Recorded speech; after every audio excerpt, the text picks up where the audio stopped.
Welcome to the latest Wax Ecstatic Pack Break. I'm your host, Matt Sammon, and this week we are traveling back to 1991.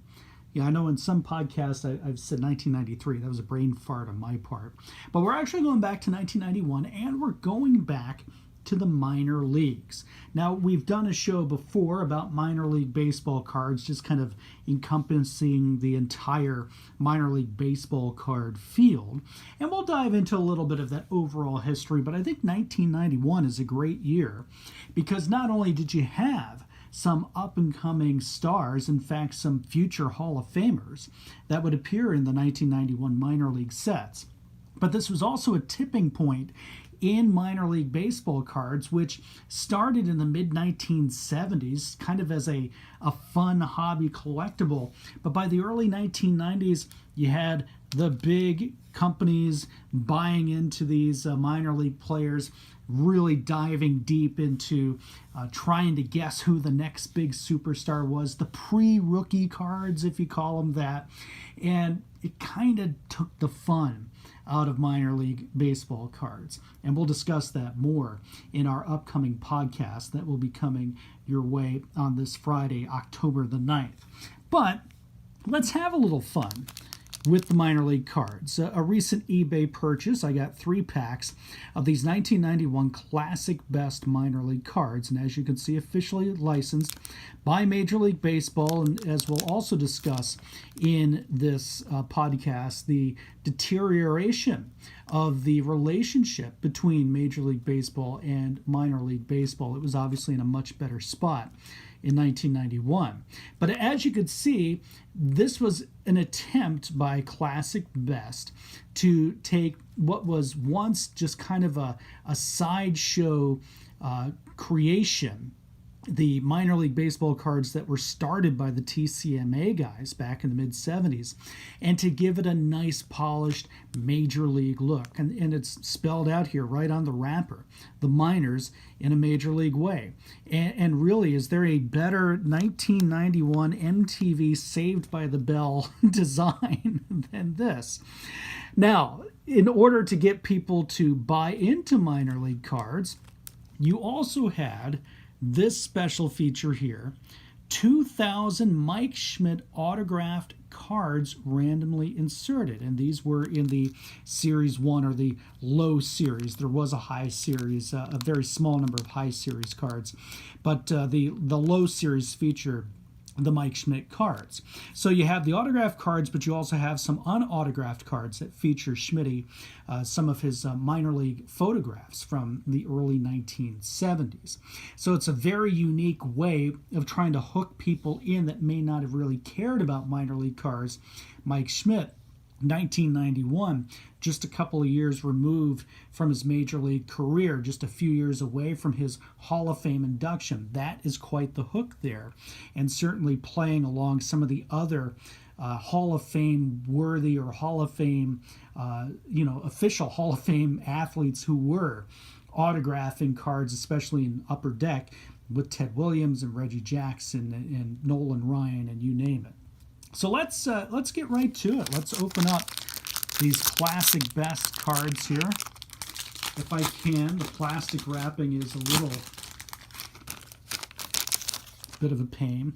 Now, these cards have been manhandled just a little bit, not only because it's from 1991, but I regretfully have to admit that while having these stored on a bookshelf, my kids' cats, because of the cellophane wrapper here, my kids' cats have often knocked them down. So these are not, as you can see, if you look here, let me get this into the light, a little bit of wear and tear here. But no offense to Greg O'Halloran, it is merely just Greg O'Halloran. Now, there are some notable names that are in this particular set. We'll see if we find any of them. We've got Scott Bryant of the Chattanooga Lookouts, one of my favorite minor league baseball teams. Nate Cromwell of the Knoxville Blue Jays. And let's remember, kids, to celebrate Knoxville. Robbie Beckett of the Charleston Rainbows. Probably won't see a team named the Rainbows these days. What you will notice, though, The flag patch there, that was something that was seen on a lot of baseball jerseys back in 1990-91, a reaction to the Gulf War and America's response to that in 1990. Paul Torres of the Winston-Salem Spirits. That's another great thing about these cards. It's not just classic names like Jim Thome. I hope we can iron that out. Not just great names like Jim Thome, but also great minor league baseball team names. The Canton Akron Indians. Let me just flip over the Thome card here. Yeah, certainly I wouldn't send this to PSA because it wouldn't come back as a 10. But this is a nice keepsake, right? This is the typical back of the card here. Player name, minor league career numbers there. The major league team logo in the background there. And then, of course, the minor league team logo, classic best, and the MLB logo. So there's our first hit there. Speaking of Hall of Famers. Nice here. Jim Thome, so we'll take that. Back-to-back with Tom Raffo. He owes me money. Charleston Wheelers. We've got Corey Thomas of the Spartansburg Phillies. Shane Hooray of the Appleton Foxes. Lance Painter, who did make it to the major leagues, of the Waterloo Diamonds. Walter Trice of the Burlington Astros.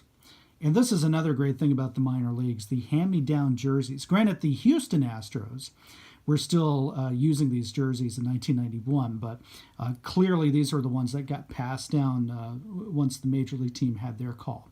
Also, good to see Walter Trice and the Burlington Astros promptly promoting America's #1 smoked sausage. We must get that plug in there. And then we've got Ron Lockett of the Clearwater Phillies, now known as the Clearwater Threshers. All right, 2 more packs. Pull Jim Thome in pack number 1. Can we get like an Ivan Rodriguez or Pedro Martinez? Well, we'll start with Jose Valentin.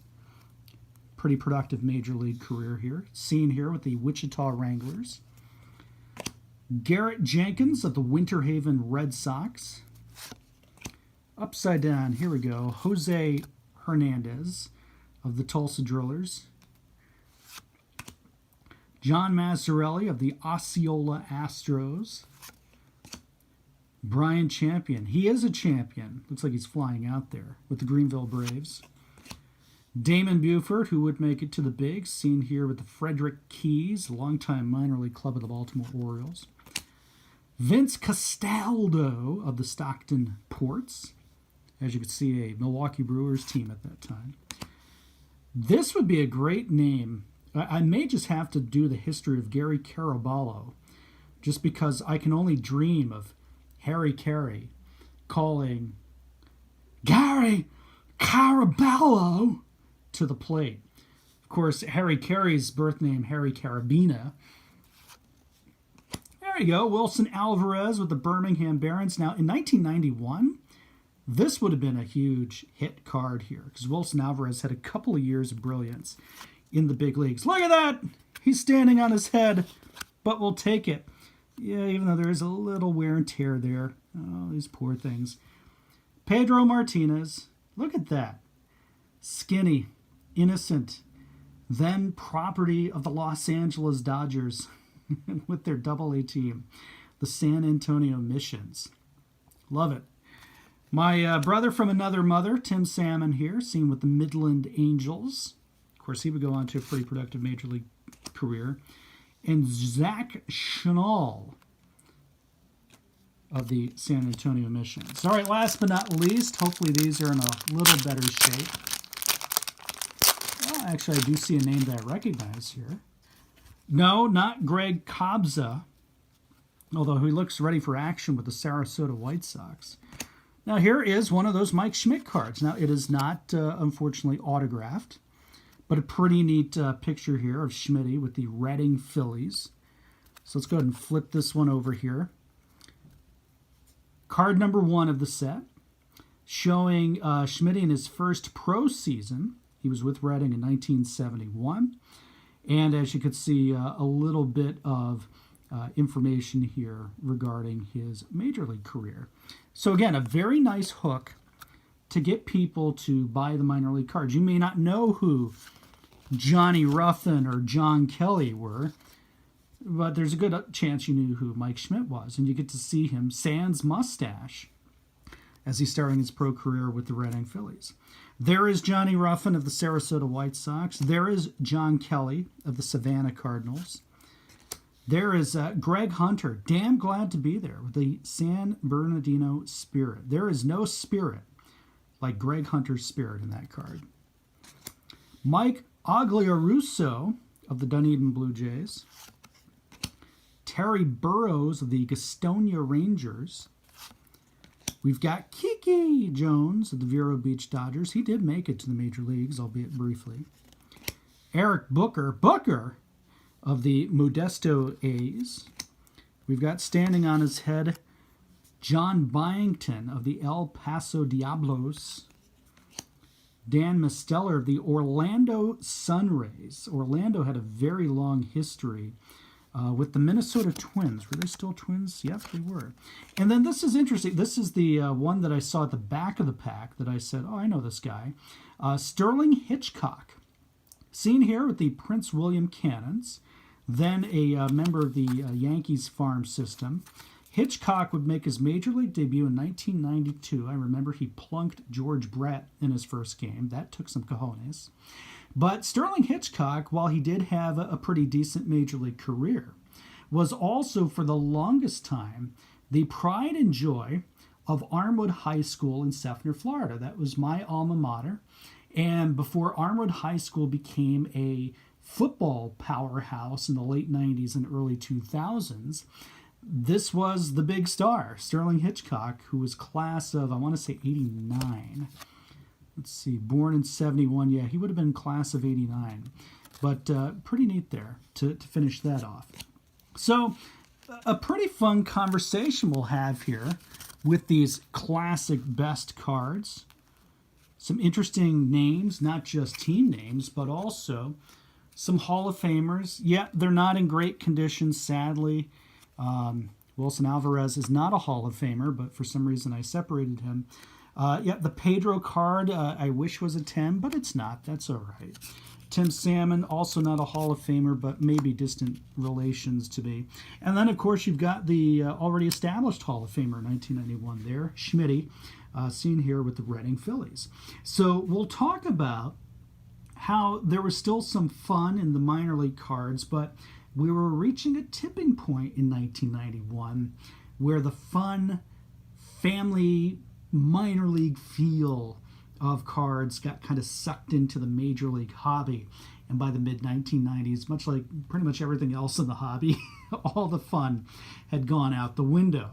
So we will discuss that on our next podcast, again, Friday, October the 9th. It'll drop at noon Eastern at Audio Boom, and all along our Wax Ecstatic podcast network, if you will, including Apple Podcast, iHeartRadio, TuneIn, Stitcher, Google Play, and Spotify. I'm your host, Matt Sammon. Thanks again for watching us rip open the minors in a major league way.